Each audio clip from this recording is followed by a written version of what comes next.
ขัวมีแบบลาวเด้อท่านผู้ชมขัวมีแบบลาวแบบบ้านๆเนาะท่านผู้ชมเนาะขัวมีเสียงขวางเนาะขัวหลายแน่มื้อนี้น่ะเนาะหลายคนกินพี่น้องผู้ใหญ่ผู้น้อยผู้เฒ่าผู้แก่กินมื้อนี้เห็ดอ่อนนุ่มแน่มื้อนี้เนาะ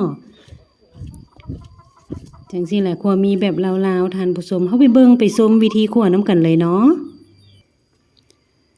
ตั้งหม้อร้อนใส่น้ำมันพืชลงไปเนาะ1ตะหลิวหรือว่า2ตะหลิวก็ได้เนาะคันว่าบ่อยากมันก็หลายก็1ตะหลิวเฮาเอาน้ำตาลทรายแดงเนาะมาคั่วมาเจียวมันจึงเป็นสีแดงสีเหลืองงามเวลาคั่วมีเนาะท่านผู้ชม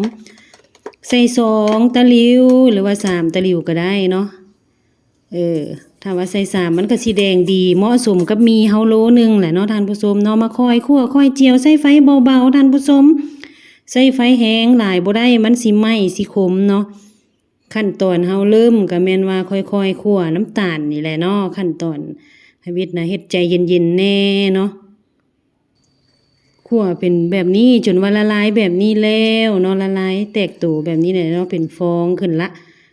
ก็ใส่กระเทียมลงไปท่านผู้ชมเพิ่มความหอมเนาะทุบใส่เนาะ1หัวก็ได้ละเนาะแล้วก็คนเจียวจนมันหอมพู้นแหละเนาะกระเทียมจนหอมพู้นแหละท่านผู้ชมคั่วค่อยคั่วไปกระเทียมหอมเนาะได้ทีแล้วเฮาก็เฮ็ดไฟเบาๆเนาะอยากปิดไฟก่อนก็ได้เนาะตอนนี้น่ะเนาะเพราะว่ามันร้อนอยู่แล้วหม้อของเฮาเนาะเฮาก็มอดไฟปิดเตาแก๊สเฮาก็ได้เนาะท่านผู้ชมเด้จังซี่แหละเด้เนาะจากปิดไฟแล้วก็ยังร้อนอยู่แบบนี้แล้วเฮาก็เอาน้ำมาใส่ท่านผู้ชมน้ำมาใส่คนคั่วๆมันก็จะบ่มันแห้งหลายหลังจากที่เขาเติมน้ำลงไปแล้วเขาจะเปิดไฟแห้งเนาะเร่งเต็มสปีดก็ได้ท่านผู้ชมขั้นตอนนี้เขาจะเฮ็ดไฟแห้งเนาะตอนเขาคั่วมีนี่แม่นเขาต้องใส่ไฟแห้งเนาะก่อนสิเอามีลงก็มาปรุงก่อนเนาะใส่น้ำตาลเนาะมีโลนึงก็สิใส่ประมาณส่ำนี้แหละซีมเอาท่านผู้ชมเนาะใส่เกลือ1บวงสดแกงแป้งนัวครึ่งบวงสดแกงน้ำปลา1บวงเนาะซีมเอาเด้อตามใจมักเนาะน้ำซีอิ๊ว1บวงเนาะมักเค็มมัก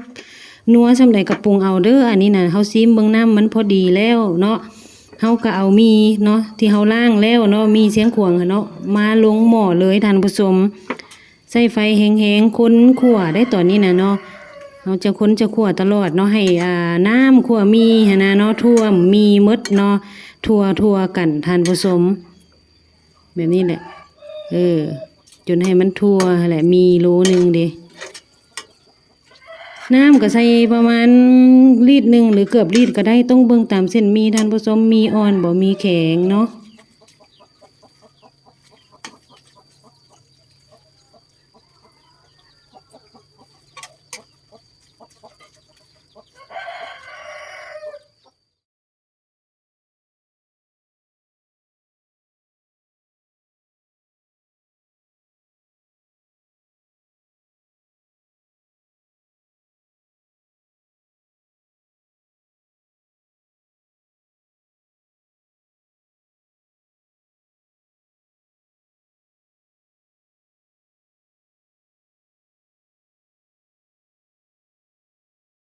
ช่วงนี้จะคนจะปิ้นตลอดเนาะให้มันสุกทั่วๆกันเนาะท่านผู้ชมตอนนี้ก็ไฟแห้งเนาะมื้อนี้คั่วใส่หม้อกระทะเทฟลอนเนาะ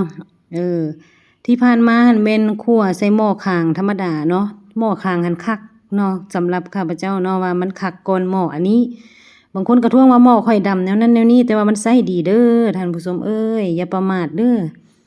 เนาะคั่วมันก็ไหม้แหละหม้อมันล้างบ่ออกหกก็หกเมื่อยหก โอ้ยท่านผู้ชมนี่แหละเนาะได้แล้วนี่น่ะเนาะน้ำคั่วมีเฮาก็แห้งแล้วเนาะได้ละส่ำนี้น่ะเตรียมปิดไฟเนาะปิดไฟแล้วก็ไปใส่3พักไว้ให้มันเย็นนั่นแหละฟัดน้ำมันซิกๆน้ำหรือว่าจะใส่ไม้ถูอันนั้นก็ได้ตอนที่ว่าเฮาไปใส่3หั่นนะเรียบร้อยเลยเด้เห็นบ่มันจนแห้งติดหม้อแล้วเนาะแล้วละเด้อขัวมีเด้อขั้นตอนต่อไปเนาะเฮาก็ไปทอกใส่3หรือว่าใส่พระธาตุท่านผู้ชมแล้วเฮาจะซิกมันหรือว่าใส่ไม้ถูก็ได้มายุงให้มันเย็นนะนี่แหละขัวมีเสียงขวางท่านผู้ชมมื้อนี้เส้นอ่อนเด้อมื้อนี้ค่อยใส่น้ำเอาหลายแน่เส้นมีก็อ่อนแน่ อืมแต่เราก็ค่อยๆยุงแบบนี้เนาะใส่ถุงมือแล้วก็มาค่อยๆยุงมันบ่ให้มันขาดมุนหลายเนาะเราค่อยๆจีกออกจากกันนะเพราะว่าเส้นเฟออันนี้มันแซ่บเดแล้วมันก็เป็นเส้นที่เฮ็ดจากข้าวเนาะเฮ็ดเฟอก็แซ่บเฮ็ดคั่วก็แซ่บแต่มันจะอ่อนแน่เนาะคอยระวังกันไปคั่วก็ได้เรียบร้อยแล้วเด้อเนาะ